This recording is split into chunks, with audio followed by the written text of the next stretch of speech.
Hello friends, आज की video में आपका स्वागत है। आज का हमारा टॉपिक है कि एग्रीकल्चर लैंड लेने से पहले हमें किन बातों का ध्यान रखना चाहिए।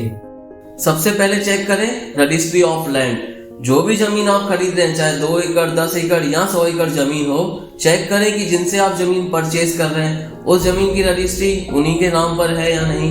एग्जाम्पल के तौर पर आप राम कुमार से जमीन खरीद रहे हैं तो रजिस्ट्री के डॉक्यूमेंट्स राम कुमार के नाम से है या नहीं, और राम कुमार ने जिनसे जमीन खरीदी उनका नाम, फोटो, सिग्नेचर है या नहीं, और जिनकी जमीन है उस रजिस्ट्री में हिस्सा बंटवारा हो चुका है या नहीं।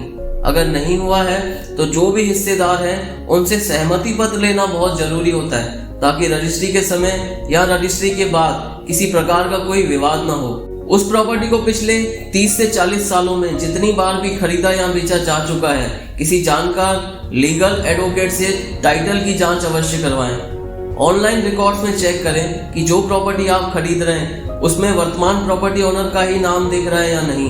अगर नहीं दिख रहा है तो सेलर को रजिस्ट्री से पहले ऑनलाइन रिकॉर्ड्स को अपडेट करने के लिए बोलना बहुत जरूरी है।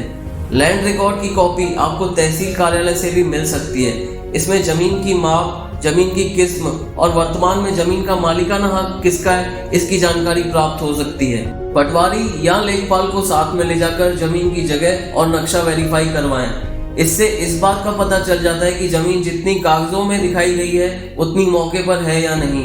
इसके साथ ही लैंड सर्वेयर से उस जमीन की सर्वे रिपोर्ट भी निकलवाना चाहिए, जिससे ये पता चल जाता है कि जमीन सही जगह पर लोकेट हो रही है या नहीं, और भविष्य में उस जगह पर कोई रोड या सरकारी योजना तो प्रस्तावित नहीं है। साथ ही उस एरिया के सरपंच से हम उस जमीन की एनओसी लेटर के लिए भी आवेदन कर सकते हैं। रजिस्ट्री से पहले पजेशन जरूर चेक करें कि क्या वो लैंड अभी खाली है या ऑनर उस जगह पर अभी खेती कर रहे हैं, या किसी को किराए पर वो जमीन खेती करने के लिए दी हुई है, और रजिस्ट्री के तुरंत बाद आपको पजेशन मिलेगा या नहीं। ये सब बातें पहले ही तय करना बहुत जरूरी होता है। जमीन पर किसी प्रकार का लोन है या नहीं, ये भी चेक जरूर करें। सबसे ज्यादा ध्यान रखे जाने वाली बात यह है कि रजिस्ट्री के तुरंत बाद म्यूटेशन करवाना बहुत जरूरी होता है। म्यूटेशन को दाखिल खारिज या नामांतरण भी कहते हैं। इसके बाद ही सरकारी रिकॉर्ड्स में जमीन आपके नाम पर दिखेगी, नहीं तो रजिस्ट्री तो आपके नाम पर रहती है और सरकारी रिकॉर्ड्स में पुराने मालिक का नाम दिख रहा होता है। म्यूटेशन की प्रक्रिया के लिए आप उस एरिया के पटवारी या लेखपाल को आवेदन देकर करवा सकते हैं। किसी स्टेट्स में ये प्रक्रिया ऑनलाइन भी शुरू हो चुकी है। दोस्तों, ये सब बातें अच्छे से चेक करके आप किसी प्रॉपर्टी में अपनी मेहनत की कमाई इन्वेस्ट करते हैं तो वो इन्वेस्टमेंट आपको बहुत अच्छे रिटर्न दे सकती है। आगे भी हम ऐसे ही इंपॉर्टेंट टॉपिक्स पर आपके लिए वीडियो लेकर आएंगे।